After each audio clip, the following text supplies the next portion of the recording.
बहुत से सीकर्स ने ये प्रश्न पूछा है कि टॉक्सिक रिलेशनशिप से अपने आप को बचाने का सबसे प्रभावी कदम क्या हो सकता है। सबसे प्रभावी कदम तो देखिए, सबसे पहले आपको ये बात समझनी पड़ेगी कि जब आपका अपनी फीलिंग्स और अपनी थिंकिंग के ऊपर कंट्रोल नहीं रहता है, तो आप अपनी फीलिंग्स और थिंकिंग के नियंत्रण में चले जाते हैं। अब ये जो फीलिंग्स और थिंकिंग होती है, ये खतरनाक भी हो सकती है। एविल, इसका नेचर एविल भी हो सकता है। तो जब आप एविल फीलिंग्स के नियंत्रण में चले जाते हैं, तो आप डरना शुरू हो जाते हैं। आपके अंदर घबराहट और डर लगातार बना रहता है। और दूसरे खतरनाक लोग जब इस चीज को ऑब्जर्व करते रहते हैं कि आपका अपनी फीलिंग के ऊपर कंट्रोल नहीं है, आपका अपनी थिंकिंग के ऊपर कंट्रोल नहीं है, तो वो इसका फायदा उठाना शुरू कर देते हैं। और वो धीरे धीरे आपको कंट्रोल करने की कोशिश करते हैं और आपसे रिलेशनशिप स्टैब्लिश करते हैं, या फिर आप अचानक परिस्थिति की वजह से भी आप इस तरीके के रिलेशनशिप में फंस सकते हैं और एक्सप्लॉइटेड हो सकते हैं। तो ये खतरनाक लोग क्या करते हैं? ये खतरनाक लोग आपका फायदा कैसे उठा पाते हैं? ये फायदा सिर्फ इस तरीके से उठा पाते हैं क्योंकि इन्हें पता है कि आप अपनी फीलिंग्स और अपनी थिंकिंग के ऊपर कंट्रोल नहीं कर पाते हैं और आप डरते रहते हैं, आप अंदर से कमजोर हैं। अब जब आप ऐसे लोगों के कांटेक्ट में आते हैं, आप ये पाते हैं कि ये खतरनाक व्यक्ति है, एक्सप्लॉइट करने की कोशिश कर रहा है, तो आप उसको कंट्रोल करने के लिए, वो उसके खतरनाक एटीट्यूड को कंट्रोल करने के लिए उसको महत्व देना शुरू करते हैं।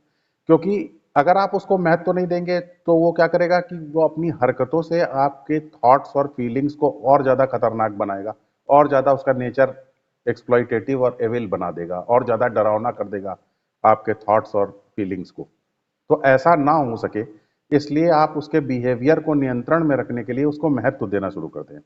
और ये जो आप उसकी सिग्निफिकेंस को या महत्व को बढ़ाते जाते हैं, यही उसका मेन टॉनिक है, यही उसकी मेन एनर्जी है। वो इसी आपके महत्व देने को से फायदा उठाता है, इसी महत्व को वो चाहता है कि आपसे ज्यादा महत्व मिलता रहे। तो इस प्रकार आप उसके महत्व को बढ़ाते जाते हैं, और जितना आप उसके महत्व को बढ़ाते जाते हैं, उतना आप फीलिंग इस तरीके की टॉक्सिक रिलेशनशिप के चंगुल में फंसते जाते हैं। अब मान लीजिए कि आप अपने इस जो टॉक्सिक रिलेशनशिप में जिस व्यक्ति के साथ हैं, उसके महत्व को कम कर दें, तो क्या होगा? तब वो बिलबिला करके रिलेशनशिप से बाहर भागेगा।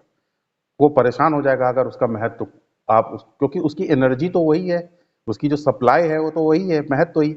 आपने महत्व या सिग्निफिकेंस को कम कर दिया तो बिलबिला जाएगा, वो एकदम परेशान हो जाएगा वो। तो महत्व कम करना इसका इलाज है। रिलेशनशिप में टॉक्सिक नेचर को खत्म करने का, टॉक्सिसिटी से बचने का तरीका ये है कि आप उस व्यक्ति के महत्व को कम करें जो आपके साथ टॉक्सिक रिलेशनशिप में है। अब महत्व फिजिकली कम करें कि महत्व साइकोलॉजिकली कम करें? नहीं, महत्व फिजिकली हो सकता है कि आप फिजिकल लेवल पर आप कोई, आपके जीवन में कोई व्यक्ति महत्वपूर्ण हो। यहाँ पे फिजिकल लेवल के महत्व की बात नहीं हो रही है, फिजिकल सिग्निफिकेंस की बात नहीं हो रही। यहाँ साइकोलॉजिकल सिग्निफिकेंस की बात हो रही है। उस व्यक्ति की साइकोलॉजिकल सिग्निफिकेंस को आपको कम करना पड़ेगा। तो क्या आपको उस व्यक्ति को बताना होगा कि आप उसके महत्व को कम कर रहे हैं? नहीं, आपको उस व्यक्ति को बताने की कोई जरूरत नहीं है कि आप उसके महत्व को कम कर रहे हैं। वो खुद ही ये पता लगा लेगा कि आपने, आपके जीवन में उसका महत्व कम हो गया। क्योंकि इस तरीके के जो खतरनाक या टॉक्सिक व्यक्ति होते हैं, इनके अंदर दूसरे के बारे में पता लगाने की कैपेसिटी बहुत ज्यादा होती है। इनफैक्ट अगर कोई अपनी टॉक्सिसिटी को टेस्ट करना चाहता है, तो उसका सबसे बड़ा पैरामीटर यह है कि आप दूसरे की जिंदगी के बारे में कितना पता लगाते हैं। देखिए, आपकी जो कॉन्शियसनेस है या आपकी जो चेतना है, चेतना का जो मैग्नीट्यूड है या परिमाण है, ये कांस्टेंट होता है। तो मान लीजिए आपकी चेतना, 1 यूनिट चेतना आपके अंदर है, तो अगर आपने पूरी 1 यूनिट चेतना दूसरे के बारे में पता लगाने में लगा दी, तो फिर आपकी चेतना अपने बारे में पता लगाने के लिए कुछ नहीं बचेगी। और अगर आपने आधा यूनिट चेतना दूसरे के बारे में पता लगाने के लिए आधा यूनिट चेतना आपने इन्वेस्ट की, तो आधा यूनिट चेतना अवेलेबल रहेगी जिससे कि आप अपने बारे में पता लगा सकते हैं। तो ये जो टॉक्सिक व्यक्ति होते हैं, चूंकि ये अपनी पूरी 1 यूनिट चेतना जो इनके पास है, पूरी चेतना ही दूसरे के लिए लगा देते हैं, इसलिए इनका अपने बारे में कभी ये पता लगा नहीं पाते, ये सिर्फ दूसरे के बारे में ही पता लगाते हैं। तो जब पूरी चेतना कोई दूसरे के ऊपर इन्वेस्ट कर देता है, तो थोड़ा सा भी उसके अंदर किसी भी प्रकार का चेंज होता है तो उसको ये बहुत ही क्लियरली पता लगा लेते हैं इस तरीके के लोग। तो आपको इनको बताना कुछ नहीं है। जब आप इनकी साइकोलॉजिकल सिग्निफिकेंस को रिड्यूस कर देंगे, तो ये अपने आप जान जाएंगे कि इनका महत्व या इनकी सिग्निफिकेंस कम हो गई है, और उसी हिसाब से आपकी जिंदगी से टॉक्सिसिटी भी बाहर होना शुरू हो जाएगी। अब सवाल यह है कि ये साइकोलॉजिकल महत्व कम कैसे करें। साइकोलॉजिकल महत्व कम करने का तरीका यह है कि आप अपने चित्त के ऊपर नियंत्रण करें। चित्त कैसा है आपका? अभी आपका चित्त आपके अंदर जो भी फीलिंग और जो भी थिंकिंग चलती है, उस चित्त उससे जुड़ के भाग जाता है। और आप जब आपकी थॉट्स और फीलिंग से आपका चित्त जुड़ जाता है तो आप विचलित हो जाते हैं। अब आपको क्या काम करना है? अपने थॉट्स और फीलिंग से अपने चित्त को निकालना है बाहर। चित्त जो इनके साथ जुड़ जाता है उसको आपको बाहर निकालना है, बार बार खींच खींच करके बाहर निकालना है। तो चित्त जो है, जब फीलिंग्स और आपकी जो फीलिंग्स और थॉट्स से आपका चित्त जब अलग हो जाएगा, उनके साथ नहीं जाएगा, तो यकीन जानिए कि फीलिंग चाहे कितनी ही खतरनाक क्यों ना हो, थिंकिंग चाहे कितनी खतरनाक ना हो क्यों ना हो, उसका कोई इंपैक्ट आपके ऊपर नहीं पड़ेगा, क्योंकि फीलिंग सब आती जाती रहेगी। चित्त आपका अपने आप में आपके नियंत्रण में है। चित्त जब क्विक फिक्स लग जाता है, गोंद की तरीके से जाकर के चिपक जाता है थॉट्स और फीलिंग से, तो प्रॉब्लम है। जब फीलिंग्स को सिर्फ चित्त आते जाते देखता है तो कोई प्रॉब्लम नहीं है। तो इस तरीके से आप जो है अपने फीलिंग से और अपने चित्त, अपनी फीलिंग्स और थिंकिंग से अपने चित्त को अलग करें। और जब आप अलग करेंगे तो थॉट्स और फीलिंग्स का महत्व कम हो जाएगा।